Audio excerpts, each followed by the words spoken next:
Faun's Labyrinth is a Spanish film with an IMDb rating of 8.2. In the year it was released, it grossed $42.6 million, earning a place in the Guinness World Records 2008 book. The film premiered at the Cannes Film Festival, where it received a 22-minute standing ovation. It is considered Del Toro's masterpiece, one of the greatest fantasy films ever made, and one of the most significant films of the 2000s. There are many similarities between Faun's Labyrinth and Attack on Titan, particularly concerning Ymir. The film is set right after the Spanish Civil War. In 1944, 10-year-old Ofelia moves in with her sick and pregnant mother to live with her stepfather, a captain.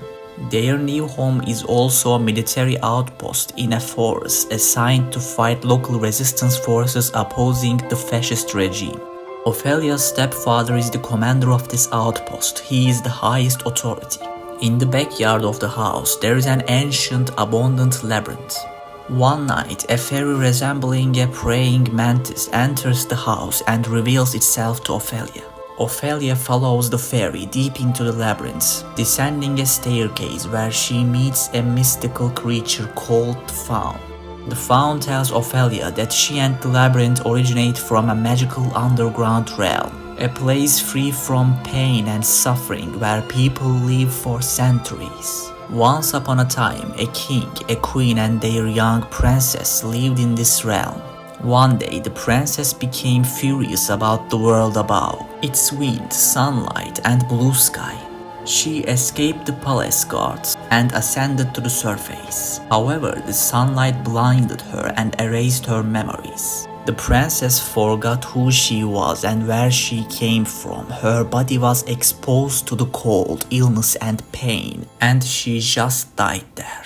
The king, upon learning of this, believed that his daughter's soul would someday return, reincarnated in a new body, even if her memories were erased. He was ready to wait for her return, no matter how long it took.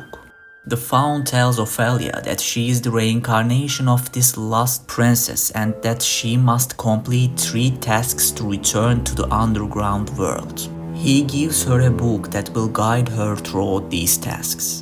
There are notable similarities between Ofelia and Ymir from Attack on Titan. When Ofelia reaches the heart of the labyrinth, she descends an underground staircase and meets the Faun. Similarly, in Attack on Titan, young Ymir falls beneath a massive ancient tree and finds herself in an underground place. There she encounters the source of all living things and, upon contact, gains the power of the Titans. For centuries, other nations believed that what Ymir encountered was the devil. In the series, this encounter is illustrated in a famous painting where the devil appears as a humanoid, god-like figure.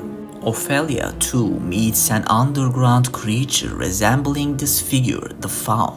The Faun gives Ofelia a book, while the underground devil in Attack on Titan gives Ymir an apple, the power of Titans. This apple allows Ymir to live for centuries in a dimension beyond pain, the Paths. After she dies, she awakens there. Similarly, the book given to Ofelia is the key to entering the underground realm where she can live free from pain for centuries. And at the end of the film, Ofelia dies and awakens in this dimension. Her journey to the underground realm is facilitated by the 3 tasks she completes during the film. First one of these tasks involves entering beneath an ancient magical tree. Likewise, Ymir's journey to the Paths dimension starts by falling beneath an ancient magical tree. If Ofelia had encountered the Faun directly beneath the tree, just as Ymir encountered the devil, the parallel would have been even stronger. Instead, she meets the Faun in the labyrinth. However, the tree in Pan's labyrinth visually resembles a god's head, Faun's head, reinforcing the symbolic connection. The film's poster also portrays the place where Ofelia meets the Faun as being beneath the tree, rather than this place. Another scene in the film strengthens the connection between Pan's Labyrinth and Attack on Titan. Ofelia tells a fairy tale to the unborn baby in her mother's womb. The story is about a flower at the top of a mountain that grants immortality. This concept mirrors the forbidden fruit from the story of Adam and Eve. In Judaism, there are two forbidden trees in heaven, one of which grants eternal life to whoever eats its fruit, the tree of life. Forbidden fruit is also something that associated with a new life, a baby. If we consider that the flower in Ophelia's story directly recalls the forbidden tree of life, it is meaningful for her to tell that story to a fetus. In Attack on Titan, the tree Ymir finds symbolizes the tree of life too. This tree even contains the source of all living matter in its roots. By consuming its fruits, Ymir attains an eternal life in the Paths dimension. This tree is one of the forbidden ones. Ymir's story parallels Eve taking the forbidden apple after being tempted by the devil. As we all know, the Faun tree mirrors the same thing at some point by its devil, apple, and long life. Throughout Attack on Titan, themes of death, fear of death, and suffering are explored extensively. Ymir's contact with the Tree of Life and the entity beneath it symbolizes the pursuit of an escape from death and suffering of this world to another one. Similarly, in Pan's Labyrinth, the fairy tale about the flower of immortality and the idea of a realm free from suffering and death contrast with the film's harsh reality, which is filled with death, pain, and war. This thematic contrast is also central to Attack on Titan. Although Ophelia's access to the underground realm in Pan's Labyrinth appears to be a happy ending, Ymir's arrival in a dimension where she is free from physical pain and death in Attack on Titan brings happiness neither to her nor the people of the world. Ymir spent centuries in slavery while the world plunges into even greater suffering. This could be a message from Attack on Titan about how unrealistic the utopia of escaping death and pain truly is. The same message is also reflected in the contrast of a place named Paradise being full of pain and horror. When you look at it, the story of Adam and Eve seems to contain this message too. While Adam and Eve are in paradise, where there is no death or pain, this dream doesn't last long and they soon find themselves in the world. Another crucial conceptual parallel between the two is the theme of freedom versus obedience. Freedom is a fundamental theme in Attack on Titan. In Ymir's story, her lack of freedom is emphasized. Both in life and death, she exists as an unquestioning slave to orders. However, in the final episode, she finds freedom and no longer obeys the king's commands. In Pan's Labyrinth, the theme of blind obedience is also a central critic. Some sources even describe the film as disobedience film. You can explore this topic further in these videos. Firstly, the film is set in fascist Spain. As I mentioned earlier, Ofelia and her mother move into a military outpost where her stepfather commands soldiers fighting against the resistance. Her stepfather is a ruthless dictator-like figure whom everyone obeys without question. He is completely indifferent to both Ofelia and her mother.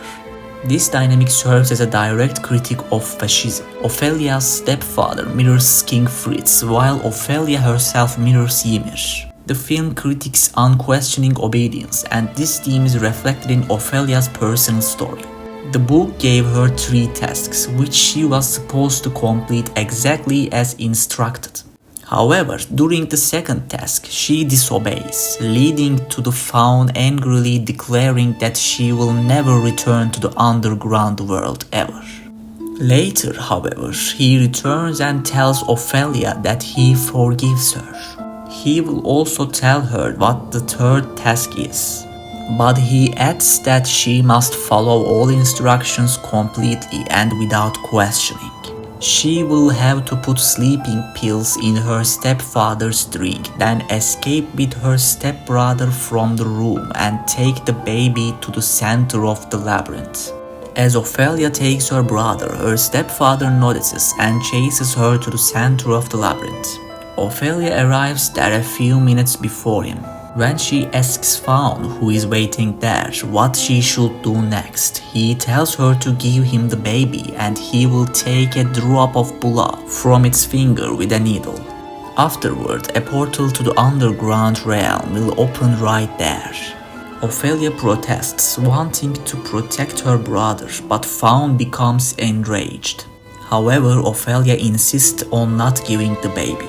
Eventually, her stepfather reaches the center of the labyrinth and shoots Ofelia in the stomach, killing her. Immediately after, Ophelia's soul travels to the underworld and she opens her eyes there. Because, in fact, the third and final task was to reject Faun's command, she is being tested on whether she will obey unquestioningly. And Ofelia passes the test. The film ends here. We had previously mentioned that Ofelia is similar to Ymir and her stepfather resembles King Fritz. Thematically, both Ymir and Ofelia complete their stories with disobedience. In the final episode, Ymir's disobedience is taking all the Titan powers away from this world, which is an act of disobedience against both King Fritz and, in a way, the demon she made a pact with. And Ophelia's story ends with disobedience against both Faun, who is the devil, and her stepfather, King Fritz. Ofelia challenges the absolute, ruthless, and harsh authority of her stepfather, which leads to her death. With that, Ymir's rejection of King Fritz's will is not just in the final episode. Ymir freed the king's pigs 2000 years ago, and that's why the king ordered her death. The king's soldiers chase Ymir all the way to the Tree of Life to kill her. In Pan's Labyrinth, there is a thematic similarity as well. Ophelia's stepfather, corresponding to King Fritz, follows her to the center of the labyrinth to kill her. And the center of the labyrinth corresponds to the Tree of Life. La luna llena brilla en el cielo y podemos abrir el portal. A major point of debate in Pan's Labyrinth is whether all the fantastical elements in the film are simply a product of Ophelia's imagination. Throughout the film, no one other than Ofelia interacts with the faun or the fairies. Some viewers believe that Ofelia creates a fantasy world in her mind as a means of escape from the terrifying and brutal reality which she found herself in. As we mentioned, the contrast between the fantastical world and the real world is central to the film. Similarly, in Attack on Titan, Ymir's discovery of the giant tree can be seen as her own escape from a cruel world into a fantastic reality. A reality that she miraculously escaped from death. That makes sense, because when you look at it, the only thing that separates the world of Attack on Titan from our own is this tree. All fantastical elements stem from it, making it a gateway between imagination and reality. However, the theme of escaping from a cruel world into an imagined one is not exclusive to Ymir's story. It is also explored through Mikasa, a character closely associated with Ymir. In the OVA, Lost Girls, Lost in the Cruel World, we see Mikasa mentally retreat into alternate realities multiple times, unable to cope with Eren's death. Every time she is about to slip into another reality, she sees a blue butterfly. Similarly, in Pan's Labyrinth, the creature that calls Ofelia into another world, a magical realm, is a fairy, disguised as a praying mantis. Interestingly, the praying mantis is also a recurring imagined Attack on Titan, closely associated with Mikasa, along with Butterfly. And these two, of course, was a metaphor for the cruelty of world. One of them symbolized Mikasa's hunter, warrior side, while the other represented her weak, victim side. This is why not the praying mantis, but the butterfly, the prey animal, symbolizes her to escape a safer world from the cruel one in the OVA episode.